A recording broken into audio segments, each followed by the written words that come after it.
자, 그럼 역함수의 기하학적 의미는 무엇입니까? 라는 것인데 우리가 지금까지 봐왔었던 함수들을 다시 한번 좀 생각해보면 배웠던 역함수의 내용을 다시 한번 생각해보시면 일단 1대1 대응이어야 역함수가 성립한다 이렇게 얘기했었고 두 번째 x와 y의 자리를 바꾼다라는 뜻은 정의역과 치역의 역할을 바꾼다라고 해석하시면 되지. 자, 그럼 아가들아 우리 이렇게 한번 생각해볼까? 좌표 평면 위에 자 이렇게 생긴 fx가 하나 아름답게 있었어. 오케이. 여기 있는 이 함수를 우리는 y는 fx라고 합시다. 됐니요? 자, 그리고 오해하실까봐 좀 첨언해 드리면 이 함수가 마치 여기서 끝나는 것처럼 느껴질 수 있는데 우리가 보통 여기서 끝납니다라는 것을 표현하게 되면 점근선이라는 것을 반드시 같이 그려줘야 돼. 근데 이와 같이 점근선이 존재하지 않는 그래프들은 x의 값이 계속 커져갈 수 있음을 의미하게 된다. 아시겠니? 자, 그럼 요거 하나 질문. 이 fx라고 하는 함수의 정의역은 어디야? 라고 물어봤을 때 정의역은 요 노란색 선이 정의역이지. 됐니? 자, 그러면 아가들 봐볼래? 내가 만약에 x의 값이 여기 있을 때 이 자리의 값을 a라고 한다면 그때 함수는 요 높이에 있고 여기는 요 좌표를 우리 잠깐 b라고 해보자. 당연히 우리가 이것을 수식으로 쓸 때는 이렇게 표현하는 것이 가능하겠지. FA는 B입니다 라고 얘기할 수 있단 말이야. 근데 역함수는 무슨 의미를 갖고 있냐면 역함수라는 것은 X와 Y 자리의 의미를 바꾸세요라는 뜻이니까 F 인버스라고 하는 함수 입장에서는 정의역에 뭐가 들어오게 될 것이냐면 B가 들어오게 될 것이고 그 의미인즉슨 결과가 A다라는 거 이해하시겠지? 여기까지 됐어? 자, 우린 지금까지 이런 상황을 봤는데 이걸 이제 연속적인 그래프 상태에서 확인해 보시게 되면 여기는 이 점이 어디로 가셔라 라는 뜻이야. X 자리에 B 넣었을 때 Y 값이 A가 나오셔라는 뜻 든다 이해하시겠어? 그럼 아가들아 내가 여기에 Y는 X라고 하는 임의의 직선이 있어. Y는 X한 직선이 이렇게 있다고 했을 때 B 값이 여기 있으니까 얘를 Y는 X에 만나게 한 뒤에 내리게 되면 이 점이 바로 B가 될 것이고 A라고 하는 점도 여기는 요 점에서 만나게 하게 되면 요 점이 바로 A가 된다 이해하시겠니? 여기 보이시는 노란색 점이 어디로 넘어오게 되는 것처럼 보이시게 되냐면 일로 넘어오게 되는 것처럼 보이게 되는 거야. 이해하셨어? 됐냐? 그것뿐만 아니라 이 점 하나만 넘어오는 것이 아니라 나머지 점들도 예를 들어서 이런 점들도 아이쿠 미안 여기는 이런 점들도 다시 이쪽으로 넘기게 되면 여기에 위치하게 되겠다 이해하시겠니? 그럼 아가들아 이런 생각 해볼 수 있지. 여기에서부터 여기까지 지나고 있는 fx의 함수는 y는 x 이 역함수 관련했을 때 얘도 이쪽에 넘어오게 될 테니까 대칭이 되게 될 테니까 여기서부터 여기까지 이렇게 이어진다 이해하시겠어? 마찬가지 이 이후의 부분도 역시 생각해 보시게 되면 여기는 이 x 값들은 다 y 값으로 받게 될 것이고 y 값들은 다 x 값으로 받게 되니까 여기는 이 그래프는 여기서 연결이 이렇게 되기 시작한다 이해하시겠어? 마찬가지 여기서 이쪽 이렇게 오는 이 함수 넘어오시게 되면 여기서 이렇게 가겠다 이해하시겠니? 오케이. 그러면 이 함수들이 전체적인 입장에서 봤을 때 마치 어떤 관계에 있는 것처럼 보이기 시작하시냐면 y는 fx라는 함수와 y는 f 인버스 x라고 하는 함수는 역함수는 서로 y는 x에 대해서 대칭 관계에 있다라는 것을 알게 되는 거야. 이해하셨어? 자, 그래서 우리는 앞으로 역함수와 원함수의 기하학적 관계가 어떠냐라고 물어보시게 되면 그래프 입장에서 어떠한 관계이냐고 물어보시게 되면 y는 x에 대해서 대칭 관계라고 이해할 것이고 생각해봤더니 우리가 예전에 대칭을 배웠는데 대칭도 배웠었는데 그때 y는 x에 대한 대칭 이동이 x와 y 자리를 실제로 바꾼다라고 했던 것도 기억이 나실 거야. 이해하시겠니? 자, 이런 의미를 담고 있다라는 걸 기억해 주시기 바라며 우리는 61번 문제를 잠깐 풀어봅시다. 자, 그래프 하나가 아주 이쁘게 주어져 있는데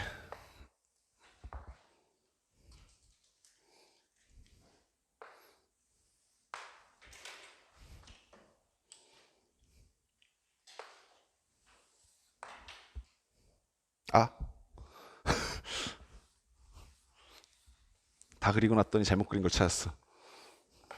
너네는 다시 그릴 필요 없잖아. 책에 있는 그림이니까.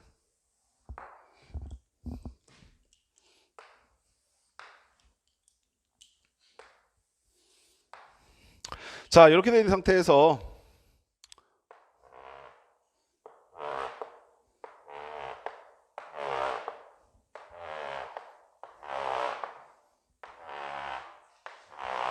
뭐 대충 이렇게 돼 있나요? A, B. 에이, 망했어. 여기 위에 2도 하나 있는데 못 그렸어요. 근데 어차피 문제 푸는데 크게 상관이 없어서 그냥 여기까지만 그려놓고 갈게요. 여기까지 됐죠? 오케이. 자, 이런 상태의 그래프를 하나 주고 난 다음에 뭐라고 물어봤냐면 F 서클 F의 전체 인버스야. 아까도 이제 이런 거 안 낚일 때 됐지? 낚이지도 않을 거지. 얘에 있는 이 기호는 F 서클 F 인버스라고 하는 기호와 같지 않다. 당연한 얘기다. 아시겠니? 자, 얘가 의미하는 것은 무엇이냐면 fx라는 함수 두 개를 합성시킨 다음에 그 함수 전체의 역함수를 구해주세요라는 뜻이야. 자, 이런 상태에서 얘가 뭘 집어넣냐면 c를 갖다 집어넣겠다라는 얘기를 하고 있지. 되십니까? 자, 당연히 이해가 빨리 되시면 빠르게 그냥 구하시면 되고, 안 되면 합성함수 등장했을 때 항상 동그라미부터 그리시라고. 당연히 동그라미 3개가 필요하다 느껴질 것이고, 자, 첫 번째 동그라미에서 두 번째 동그라미로, 두 번째 동그라미에서 세 번째 동그라미로 대응시키고 있는 것은 다 f라고 하는 함수 입장에서 대응시키고 있는 거지. 근데 내가 지금 구하고 싶은 건 뭐냐면 첫 번째 동그라미에서 마지막 동그라미로 대응시키고 있는 함수가 바로 f 서클 f인데 그거의 역함수니까 이렇게 대응시키고 있는 함수가 필요한 거야. 자, 그럼 빨간색 화살표 방향에 의해서 정의역은 누가 되냐면 세 번째 동그라미 될 것이고 치역은 뭐가 되냐면 첫 번째 동그라미 된다 이해하시겠어? 자, 그럼 C의 위치는 어딥니까? 라고 물었을 때 C의 위치는 마지막 동그라미에다 C 갖다 쓰면 되는 거지. 여기까지 됐니? 자, 그리고 이걸 어떻게 풀 겁니까? 라고 하시면 합성함수는 항상 한 방에 보기 힘드니까 끊어서 보자가 핵심이야. 그래서 나는 두 번째, 세 번째 동그라미부터 고민할 거야. 그러면 F라고 하는 함수 입장에서 C라고 하는 높이가 언제 나옵니까? 라고 묻고 있는 거잖아. 따라서 F라는 함수가 있으니까 C라고 하는 높이가 언제 나오는지 확인해 봤더니 여기래. 근데 이 지점이 뭐야? 라고 봤더니 Y는 X가 만나는 점의 좌표 봤더니 B인 거야. 이해하셨어? 따라서 두 번째 동그라미에 알맞는 말은 뭐야? B 이렇게 쓰시면 되지. 되십니까? 자, 다시 한번 이번엔 또 F라고 하는 함수 입장에서 높이가 언제 B가 됩니까? 라고 묻고 있는 것이니까 높이가 B가 되는 순간을 찾아봤더니 함수가 만나는 데 찾아야지. 자, 이때 이 좌표가 바로 높이가 B가 된대. 근데 이 좌표는 뭐야? 라고 봤더니 Y는 X의 좌표가 A더라고. 그래서 여기에 A 들어간다 이해하시겠어? 오케이. 자, 그렇게 됨으로써 우리는 F 서클 F라고 하는 함수의 역함수의 결과를 찾게 된 거야. 얼마? A요. 이렇게 대답하시면 된다는 거다. 아시겠습니까? 참 쉽죠?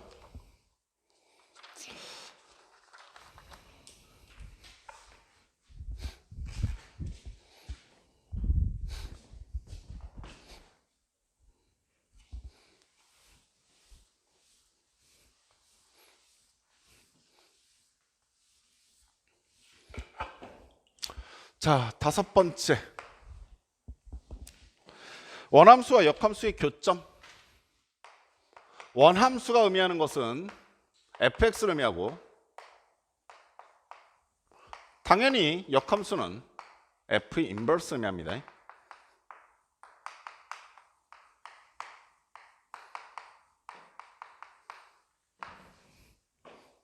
여기까지 됐죠? 우리 그냥 쉽게 한번 상상해 봅시다. 방금 전에 4번에서 봤었던 얘기를 상상해 보시면 원함수와 역함수는 y는 x라고 하는 함수에 대해서 대칭 관계에 있다 이렇게 얘기했잖아. 오케이? 그럼 아가들아, 너희가 그냥 쉽게 이렇게 한번 상상해 봐. fx라는 함수가 만약에 뭐 이렇게 생겼다고 할게. 오케이? 그러면 역함수는 어디 있어? 역함수는 어떻게 위치하고 있어라고 봤을 때 y는 x라는 그래프 그려놓고 y는 x에 의해서 대치이동시켜 보시면 여기서 만나니까 여기 분명히 지날 것이고 여기서 만나니까 여기 분명히 지날 거란 말이야. 그리고 여기서 위로 이렇게 나와 있는 부분이 아래로 이렇게 나와 있게끔 바뀌겠다 이해하시겠어? 즉 선생님이 지금 노란색으로 그려드린 그래프가 F 인버스가 되지. 아이고 훈훈해라. 됐니 여기까지? 이해하셨어? 자, 그러면서 굉장히 큰 착각이 시작되는데 무슨 착각이냐면 선생님 그려보고 나서 보니까 fx와 역함수의 교점이 여기하고 여기 생기는데 오케이? 자, 선생님 말 잘 들어. 자, 원함수와 역함수의 교점이 여기 생기는데 그 교점은 누구와 같냐면 원함수와 y는 x 사이의 교점 또는 역함수와 y는 x 사이의 교점과 같네요. 오케이. 자, 여기는 원함수 fx와 gx 사이의 교점은 뭐와 같냐면 fx와 y는 x 사이의 교점이던 or 오케이. 역함수 미안 f 인버스다. 미안해. f 인버스와 y는 x 사이의 교점과 같네요. 이렇게 됐어. 그럼 선생님, 내가 이 교점을 찾고 싶을 때 굳이 귀찮게 얘네들을 연립하거나 얘네들을 그릴 필요 없이 누구와 누구만 그리면 그만 땡? fx와 y는 x 그려버리던가 역함수와 y는 x를 그려버리면 땡이겠네요. 이 말은 90%는 맞고 90%는 10%는 틀려. 왜요라는 것이 지금부터 핵심인데, 우리가 보통 많이 쓰는 방법이 이거긴 해. 원함수와 역함수 사이의 교점 찾고 싶어요, 혹은 교점을 구해주세요라고 했을 때 굳이 역함수 구하는 행동을 하지 않고, 혹은 역함수가 주어졌다면 원함수를 찾는 행동을 하지 않고, 즉 걔네 두 식을 서로 연립하는 것이 아니라 어떤 식과 어떤 식을 연립해버리냐면 원함수 fx와 y는 x를 연립해버린다던가, 혹은 f의 인버스가 주어져 있으면 역함수와 y는 x를 연립해버려. 그래서 그냥 교점을 찾는다. 90% 정도로. 근데 우리한테 문제는 항상 나머지 10%잖아. 너희가 여기서 어떠한 고민이 같이 시작이 반드시 돼야만 하냐면, 원함수와 역함수의 교점은 fx와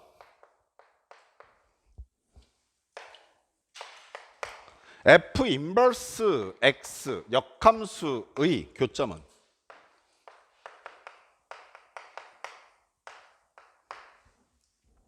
항상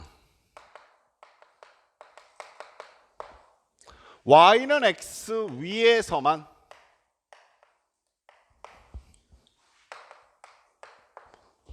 생기는가 라고 하는 굉장히 중요한 궁금증이 떠올라야 돼. 만약에 얘가 참이라고 한다면 다시 한번 얘기하지만 원함수와 역함수 사이의 교점은 그냥 이렇게 구해버리면 땡이야. 이게 진짜 간단하거든. 이해하시겠어? 역함수를 구할 필요도 없이요, 연립했을 때 가장 산뜻해요. 오케이? 따라서 원함수와 역함수의 교점이 항상 여기 위에만 생긴다는 보장을 할 수 있으면 참 좋은데 그렇지가 않다고. 그렇잖아. 내가 만약 그랬으면 그냥 저거 끝이야 이렇게 얘기했을 거 아니야. 왜 안 그래요? 라는 생각이 들기 시작했는데, 너네가 알고 있는 이런 함수 한번 생각해봐. y는 마이너스 x 플러스 n이라고 하는 함수가 있었어. 얘는 길기가 마이너스 1이니까 이렇게 지났을 거야. 당연히 뭐 y제편은 n이고 x제편도 n이야. 됐니? 근데 재밌는 게 y는 x라고 하는 직선에 의해서 대칭 이동시켜 보니까 어차피 수직으로 만나고 있거든. 기울기가 마이너스 1인 직선, 기울기가 1인 직선은 항상 수직하잖아. 따라서 얘 역함수가 뭐야 라고 물었잖아. 그럼 역함수가 다시 이 새끼가 나와. 이해하시겠어? 원래 있던 함수도 노란색 직선인데 얘의 역함수도 똑같이 생긴 놈이란 말이야. 실제로 y 갖다 집어넣고 자리 바꿔봐야 똑같은 함수 나오잖아. 그러면 교점이 어디만 생기냐면 y는 x라고 하는 직선 위에만 생기는 것이 아니라 수도 없이 많은 교점들이 생기기 시작해. 이해하셨어? 따라서 원함수와 역함수의 교점은 항상 y는 x 위에서만 생기냐? 그렇지 않아. 아시겠어? 하지만 보편적으로 이렇게 생겨먹었다는 뜻은 얘가 곡률이 있기 시작한다면, 위로 볼록하다든가 혹은 아래로 볼록했을 때에는 얘는 항상 y는 x 위에서 교점이 생긴다. 오케이? 마지막 조심할 게 하나 있어. 증가함수, 선생님 방금 전에 말했던 말이 100% 적용되거든. 근데 감수함수 중에는 곡률이 생긴 것 중에서도 역함수 위에 교점이 다른 게 있어. 너네가 알고 있어. 뭐가 있을까? y는 x 위에 대칭시켰을 때 똑같은 상태로 돌아가 버리는 거, 혹은 다른 데 교점이 또 생길 수 있는 거. 뭐가 있냐면 원. 무슨 말인지 아시겠어? 이 원의 일부만 갖다 놓기 시작하면 대칭이동 시켜볼래? 얘 대칭이동 시키면 여기 있는 이 부분은 1로 넘어갈 것이고 여기 있는 이 부분은 1로 넘어올 거란 말이야. 그래서 이렇게 생겨. 선생님 겹쳐서 그리지 않고 그냥 포개지는 거 보여줄게. 보다시피 여기에만 교점이 생기는 게 아니라 수도 없이 많은 교점들이 생겨. 아시겠어? 그래서 직선인 상태에서는 기울기가 마이너스 1인 직선들이 y는 x 위에서만 생기는 것이 아니고 곡선 중에서는 원 따위가 너희가 배우게 되는 교과 과정에서 원 따위가 y는 x 위가 아니라 다른 데서도 교점이 생길 수 있다는 얘기야. 이해하시겠어? 오케이? 이런 상황들은 좀 주의 깊게 기억을 해두시기 바라면서 우리는 63번으로 갑니다.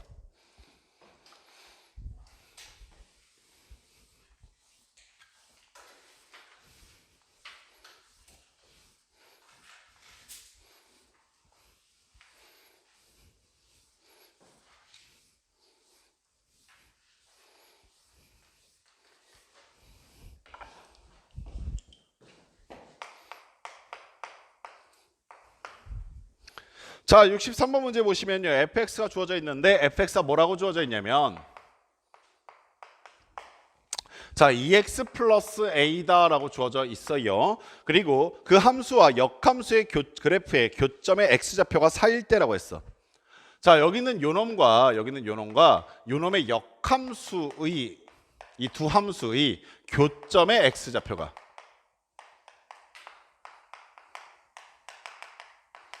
사래.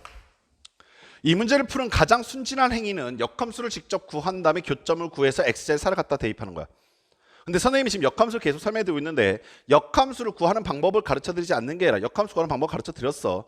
다만 조심할 게 있어 얘들아. 너희가 세상의 모든 함수가 다 역함수가 존재하지 않는 것처럼 오케이? 역함수는 증가함수 혹은 감소함수 즉 1대1 대응하고 있는 함수들만 역함수가 존재한단 말이야. 아시겠어? 그렇다는 얘기는 너희가 보게 되는 모든 함수의 역함수를 항상 구할 수 있습니까? 그렇지는 않다고. 따라서 우리가 역함수 문제를 풀 때 가장 바람직한 마음가짐은 무엇이냐면 내가 역함수를 구해서 무언가를 해야겠다는 게 가장 나쁜 마음이야.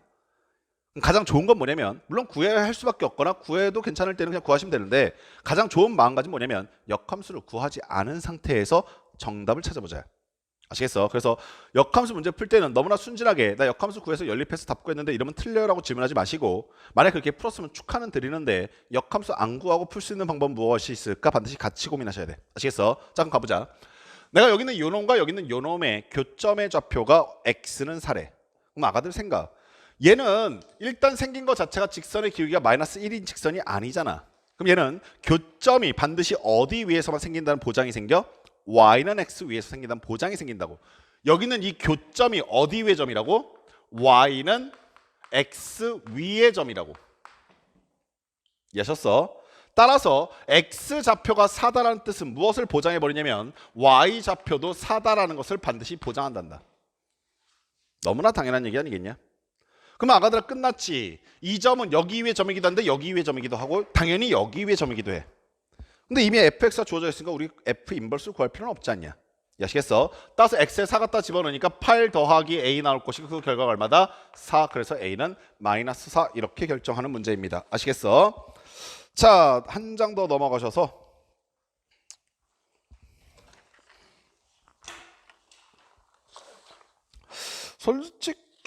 솔직히 아까 전에 그 예림이가 요거 갖고 물어봤었는데 이게 여기 왜 있는지 잘 모르겠어. 그 역함수 긴 깔락에 다 가르치고 난 다음에 합성함수 긴 깔락에 다 가르치고 난 다음에 함수 방정식이라고 하는 갑자기 뜬금없이 이 뒤에 툭 튀어나왔다. 그리고 저번 주에 선생님이 숙제해 줄 때 이 부분이 거기에 포함되어 있었는데 선생님 확인 못했어. 미안해. 난 당연히 거기 안 들어가 있을 거라 내줬는데 근데 이게 역함수하고 항등함수, 합성함수랑 그렇게 크게 관련은 없긴 한데 고등학교 1학년 때 물어보는 문제 유형 중에 굉장히 자주 사용하는 패턴이어서 아마 따로 이렇게 뒷부분 정리를 해놨던 것 같아요. 그래서 이 부분은 문제를 65번하고 66번 선생님이 둘 다 풀어드리면서 이런 문제들 이렇게 접근하셔라는 걸 알려드릴게. 자, 65번부터 빨리 가보자. 자, 65번 문제 보시면 뭐라고 조건식을 줬냐면 양의 실수 전체 집합에서 정의된 함수 f가 그럼 f라는 함수의 정의역은 뭐다? 양의 실수야. 오케이. 자, 두 번째 조건 이런 게 보이실 거야. f x, y 즉 가로 안에 x, y가 들어가 있고 그 다음에 이 결과가 뭐라고 얘기하고 있냐면 fx 더하기 fy라고 되어 있어. 뭐 상황에 따라서는 여기가 뭐 x, y 자리가 바뀌어 있는 경우 뭐 2배 되는 경우 여러 가지 케이스들이 있단다. 근데 풀어가는 방법은 다 엇비슷해. 그리고 마이너스 2라고 되어 있어. 어떻게 보시면 그 말이냐면 여기가 x니까 여기가 x다라고 보시면 되고 여기가 y니까 여기가 y다라고 보시면 그 말인 거야. 여기까지 아시겠어? 이런 문제들의 특징이 웃긴 게 뭐가 있냐면 항상 어떤 함수값을 하나 던져준다. f2가 얼마래? 4라고 던져줬어. 이렇게 어떤 함수값을 특정한 함수값을 하나 꼭 던져줘. 두 번째는 뭐냐면 이래놓고 물어보는 거 뻔해. f2분의 1이 얼마냐? 즉 어떤 함수값을 물어봐. 매번 이래. 이해하셨어? 자, 어떤 순서를 찾는 건 별로 중요하지가 않아. 선생님이 말하는 순서대로 꼭 찾아야 되는 건 아니야. 그냥 때로는 우연히 발견될 때도 있어. 우연히 얘네들 연결돼 이렇게 발견될 때도 있는데 조금 너희가 좀 생각하면서 해봐야 될 거는 뭐냐면 첫 번째는 한 방에 딱 어떻게 풀어야겠다가 보이지 않는다고 답답해하지 마. 선생님도 때로는 되게 고민 많이 하면서 이렇게 넣어볼까? 이렇게 넣어볼까? 이렇게 넣어볼까? 그러니까 뭔 말을 하고 싶은 거냐면 너보다 보니까 보이는 거야. 무슨 말이겠어? x, y 자리에다가 적절한 수를 너보다 보니까 보이는 건데 몇 가지 기준은 있어. 뭐냐면 얘네 지금 곱해져 있잖아. 그럼 너가 이렇게 생각하면 돼. 내가 구할 숫자에 얼마 곱하면은 될까? 뭐 이런 생각. 뭔 말인지 알겠어? 재밌는 거 봐보자. 내가 문제에서 F2는 줬고 F2분의 1은 물어봤잖아. 그럼 아가들아 이유는 잘 없지만 사실 내가 지금 집어넣을 수 있는 숫자가 만만하게 별로 없어서 X자리에 2, Y자리에 2분의 한번 집어넣어보고 싶은 거 알고 있는 게 그거밖에 없어서 뭔 말인지 아시겠어? 그래서 X자리에 뭐 2를 집어넣었다 그럼 Y자리에 2분의 1을 집어넣자 이런 상황인 거야. 상황에 따라서는 X자리에 2, Y자리에 2를 집어넣을 수도 있고 상황에 따라서는 2분의 1도 집어넣을 수 있어. 근데 넣다 보니까 이거 이렇게 되겠네? 라는 게 보이면 풀린 거고 안 풀리면 다른 거 계속 넣어보는 거야. 뭔 말인지 아시겠어? 넣어봤더니 어떤 숫자가 되냐면 F, X는 2가 됐고 두 번째 Y는 2분의 1이 되셨고 마이너스 1에 여기까지 됐지? 그럼 재밌는 결과 나와. 얘가 얼마야? F 1이지. 2하고 2분의 1을 곱했으니까. 두 번째 여기는 얼마냐면 F인데 F는 4라고 줬단 말이야. 오케이. 두 번째 여기 또 뭐가 나오냐면 F 2분의 1이 나왔어. 근데 F 2분의 1은 얼마인지 아는 게 아니라 내가 지금 구하고 싶은 값이야. 여기까지 됐니? 마가들아 여기 있는 결과만 잠깐 생각만 하면 된다. 나 얘를 구하고 싶은데 얘를 구하려고 했을 때 얘네들이 얼마인지 알지만 얘가 얼마인지 모르잖아. 그래서 F 2분의 1 구하고 싶어. 그럼 F1 얼마인지 알아와. 이런 상황인 거야. 난 두 번째 고민에 또 휩싸인 거야. 그럼 F1은 어떻게 구하지? 이런 거. 이해하시겠어? F1을 구하려고 딱 고민하다가 아까 말했던 것처럼 2도 넣어보고 2분의 1도 넣어봤다? 근데 안 나오잖아. 뭔 생각을 해본 거냐면 아이씨 XY자 1, 1 한번 넣어볼까라는 거지. XY자 1, 1 한번 넣어봤더니 1, 1. 그럼 여기 뭐 돼? F 1 되지. 오른쪽 오면 뭐 돼? F 1 더하기 F 1 마이너스 2 되지. 허무하지. F1 하나 사라지고 없어지고 2 넘어가니까 F1은 2다라는 조건을 찾아낼 수 있게 되는 거야. 아 여기 있는 거 2였구나. 되십니까? 그래서 4에서 2 빼고 2 남았는데 그거 마저 좌변에서 사라지고 나니까 F2분의 1은 얼마다? 0이구나. 이렇게 결론 짓게 되는 거예요. 아시겠어? 자 56번, 66번도 풀어드릴게요. 다시 한번 말씀드립니다. 너희 아마 2학기 때 중간고사에서 이런 상황이 좀 당황스러울 거야. 실제로 애들이 이거 빨리 못 찾아서 뭐 비법이 있는 것처럼 느끼는데 비법 따위 없어. 뭐만 알겠어? 그냥 문제에서 요구하는 행위를 하는데 다만 되게 터무니없는 걸로 시작하지 마. 여기 2하고 2분의 1 줬으니까 거기서부터 시작했잖아. 만약에 3하고 4 줬으면 나 거기서부터 시작했을 거야. 근데 갑자기 애들은 자기 창의력과 상상력을 발휘해서 막 1억과 2조 정도 넣어보더라고. 그러지 말라고. 뭔 말인지 아시겠죠? 자 66번은 비슷한 문제인데 조금 생긴 게 달라. 정수집합에서 정의되는 함수 f가 정수집합이래. 그럼 x, y 자리에 뭐 집어넣을 수 있다는 얘기야? 정수 집어넣을 수 있다 이 얘기하고 있는 거야. fx 두 번째 fy 그다음 마지막으로 x 곱하기 y 이렇게 들어가 있죠. 예. 그리고 뭘 주냐면 이런 문제의 특징이 이거야. 꼭 함수값 하나를 던져준다니까. 거긴 뭐 줬어요? 봤더니 f1이 얼마일 때? 3일 때 이렇게 되어 있는 거잖아요. 오케이. 그리고 뭐 물어보는 게 또 하나 있어요. 뭐 물어봤어요? f 4요. 됐시요? 그리고 집어넣어 보시면 돼요. 그냥 적절하게 상상의 나를 발휘하셔서. 그럼 내가 만약에 x자리에 1, y자리에 4 집어넣으면 여기 5 되겠네? 그쵸? 뭐 그런 식으로 이제 접근하면 되는데 그래봐야 내가 지금 어떻게 할 수 있는 방법이 별로 없다라는 게 느껴지죠. 계속 집어넣어서 여기만 커질 건데 커진 값은 지금 내가 알고 싶지 않거든요. 오케이? 그럼 어떻게 해볼까 하다가 아까 전에 썼던 두 번째 아이디어 있죠? F를 어떻게 구하지? 그냥 x, y 자리에 같은 값 집어넣어볼까? 이 생각. 그래서 여기도 아주 지고지순하게 x자리에 1, y자리에 1 한번 넣어보는 겁니다. 그랬더니 좌변이 뭐가 되냐면 F2. 우변은 뭐가 되냐면 F1, F1이니까 2F1 이렇게 돼요. 그리고 더하기 X에 Y자리 1 넣었으니까 여기 1 되겠죠. 문제에서 F1이 얼마인지 줬어요? 3이라고. 그럼 6 곱하고 2 곱하고 6 되고 1 더하니까 7이겠네요. F2가 7이네요. 그리고 느낌이 4 와요. 난 지금 F2가 얼마인지 찾아냈는데 문제에서 구해달라는 걸 F4 걸랑요. 아, X, Y자리 얼마 주면 되겠다. 2 집어넣으면 되겠다. 그래서 좌변에 2 집어넣으니까 F4 나올 거고 내가 구하고 싶은 값. 우변의 값은 F2 더하기 F2가 나올 것이고요. X, Y자 다 2 넣었으니까 플러스 4 하면 돼요. F2가 얼마냐면요. 7이 걸랑요. 그래서 여기다 7 갖다 집어넣으시면 14 더하기 4니까 18 이렇게 나오게 되는 겁니다. 이해하시겠어요? 선생님 좀 허무하죠?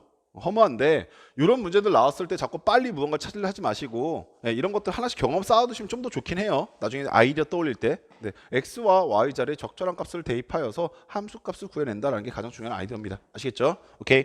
자, 여기까지 하고 우리 잠깐 쉬었다가 이따 저녁에 와 내가 원래 지금 함수가 끝날 거라 생각하고 원래 평상시 같았으면 함수가 끝날 거라 생각하고 그 다음에 바로 유리함수 무리함수를 들어갈 거라 예상했는데 이 책이 아주 아름다운 책이라서 그 다음에 특수그래프 이러면서 교과 과정에 없는 단원이 하나 이렇게 정리가 되어 있더라고요. 근데 이 특수그래프에 되어 있는 내용이 사실은 되게 어려운 내용이야.